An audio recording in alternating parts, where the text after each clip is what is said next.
आज परत एकदा आपण दाहिदच्या आपल्या फार्मवर आलेलो आहोत। इथे यायला मला फार आवडतं, कारण की रविवारचा दिवस हा फार घरी राहून फक्त सोफा तोडण्यापेक्षा फार्मवर आणण्याचा जो आनंद आहे तो काही वेगळाच आहे।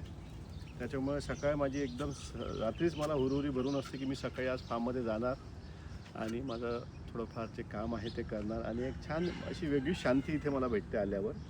आणि तेवढंच बॉडीला पण काम असते, डोक्याला पण काम असते। प्लॅनिंग सुरू आहे, फार्म कसा डिझाईन करायचा, फार्ममध्ये काय काय वस्तू ठेवायच्या, फार्ममध्ये ॲनिमल्स कोणते ठेवायचे, झाडं कोणते लावायचे, फुलांचे झाडं कोणते, फळाचे कोणते, भाज्या कोणत्या, या सगळ्या गोष्टींवर आता मंथन सुरू आहे। आणि आता वेळ जवळजवळ येत आहे की हे सगळं मंथन आपलं सगळं कागदावर आणून एक प्लॅनिंगला एक स्वरूप देण्याचा आता जो माझा उद्देश आहे तो डे बाय डे समोर होत आहे।